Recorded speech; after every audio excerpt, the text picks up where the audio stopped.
Chismis Tran, welcome back to my YouTube channel. Posibilidad nga daw na magkabalikan sila Catherine Bernardo at Daniel Padilla kahit marami ang naglalabasan na sa kani-kanilang mga karelasyon ngayon sa social media. Ngunit ayon sa mga balita ay posibilidad nga raw na magkabalikan ang dalawa dahil hindi nga daw imposible lalo na 11 years ang kanilang pagsasama. Marami pa rin kasing umaasa na Katniel fans na magkakaayos ang dalawa. At talabas din ang balita na nagkabalikan silang dalawa. Narito ang buong detalye ng nasabing balita na posibilidad na magkaroon ng second chance ang relasyon ng Katniel. Let's watch this. Dapat gano'n.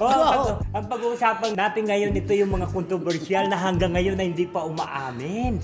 Kung may relasyon ba sila o wala. Si Catherine Bernardo at saka si Mayor Mark Alcala. Oo, kasi... Ano yung latest? Kasi alam mo ito, nakakaloka kasi may lumalabas na naman na bago. Na ano? Oo, bukod doon, di ba nauna Fake lumabas? Na fake news, di ba? Bukod doon sa isang daw skincare na nakita yung sa likod ng ano. Yung pala yung manager. Yung may bago na naman. Ano yun? Ako, ito na. Parang sa kusina lang tayo.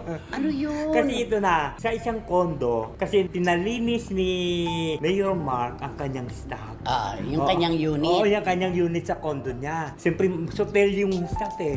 Yung sopa at saka yung mga table. Tapos, kinukunan niya ng picture. Pinagkumpara niya, kinukunan niya ng picture. Tapos, pinost niya.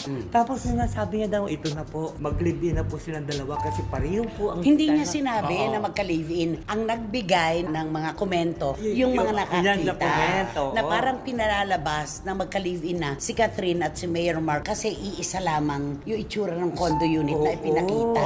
Na yung may aso yung isa, May aso, yung isa may sopa. wala o sopa. Kaya parehong-pareho Pero yung sopa. pareho. Oo. Pareho ang kulay. oo. Pareho yun. Siyang siya. Pati yung physical na itsura. pagkakagawa.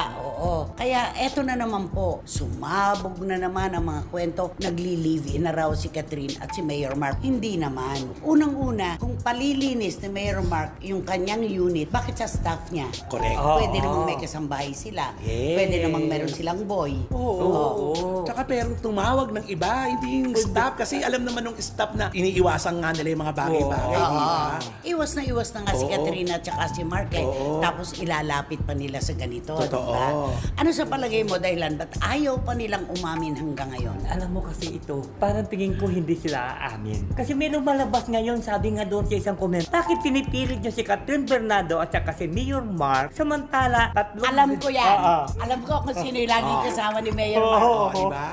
Si Sanya Oo. Lopez. Diba? Pero wala naman kasi. Parang nagkukwentuhan lang. Oo. Nagsasayaw lang. Alam mo naman dito sa social media, madikit lang. Oo. Siyempre, Pakita lang magkasama kahit na may pinag-usapan ng May mga nabasa importante. akong komento. Ay, nagsawa na si Mayor Mark kay Catherine. Sa sexy na nagpunta. At saka di ba meron pa nakasulat doon na mag-ingat ka, Ay, Catherine. oo. Catherine, ganyan. Ingat ka. O, di ba?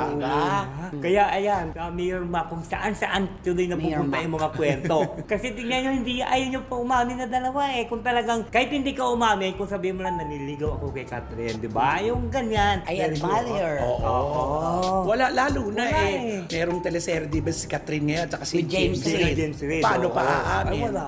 Lalo nang masasabihin siyang sausawero. Oo. Di ba?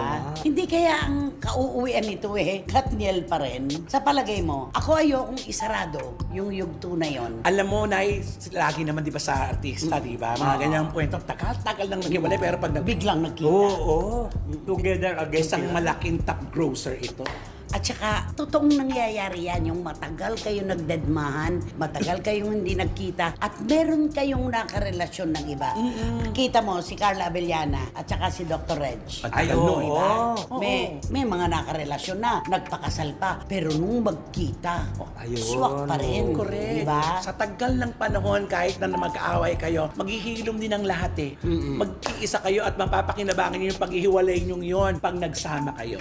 Sino ang mas nasaktan? nasaktan? Si DJ o si Catherine nung magkahiwalay sila? Palagay mo? Tingin ko parang si Kat. Dahil doon sa kwento na merong third party. Oo. Dahil ganon, di ba? At saka, bukod doon siya nasaktan siya, parang umukin na rin si Kateng kasi di ba, nagawa niya na yung hindi yung Gusto niya. pinagbabawal ni DJ noon. Pero palagay ko sabayan yung sakit ng loob. Kasi unang girlfriend din Ay, ni oo. Daniel Padilla Minahal ng todo. Alam mo kung di sila nagmahalan, hindi aabutin ng 11 taon. At saka Ayun. parang mas mahirap na sa lalaki kasi sa babae kasi vocal ang babae na, di ba? Nakapaglalabas ng sama ng loob. Pero ang lalaki kasi, Ay, ayaw. kadaan lang sa lalaki. Si Daniel pa naman walang kibo. Isa pa yun. Diba? Hindi rin masalita, hindi rin makwento. Pag tinatanong mo nga, Diyos ko, yes or no, gano'n lang ang sagot-sagot nun eh. Baliwala lang kay Daniel, di ba? Puro masakit sa ano niya kasi di ba? Mas masakit ang dami-dami kayo. niyang ginawa, di ba? Nung una nga hindi niya siya makapagtrabaho. Nang bandang uli, pinilit niya na lang yung sarili niya na nagbibigay siya, di ba? Nag-giving siya dun sa mga ano. Para Tapos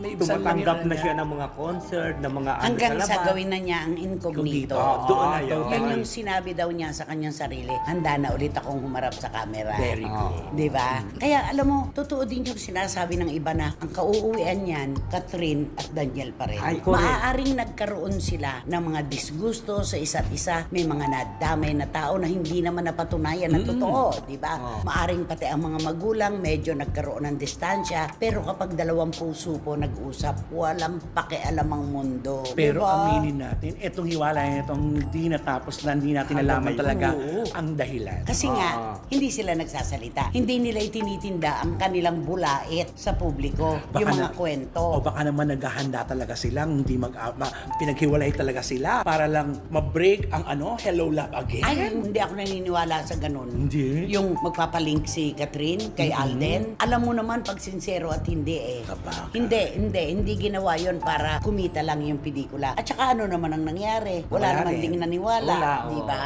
oo. Hindi ito yung in-stage na break up. Talagang nagkaroon sila ng problema pero hindi natin hawak ang bukas. Yun na. Baka isang araw, di ba? Maaring may masaktan si Mayor Mark Alcala, masaktan si Kyla Estrada. Pero pag dalawang puso nga, sabi ko, nagkasundo, walang pakialam ang iba. Sabi nga na, first love never dies. Guys, oo, totoo yan, di ba? First love. Love never dies. Ano never die? Akala ko pa naman kumanto ka na eh. Saltong-salto pa Ako rin. ni haba wala nang dumikit. First love never dies. Oh, di ba? Ayun. Never dies. Baka maduran ka. Ulitin mo. Yes. Harap ka dito.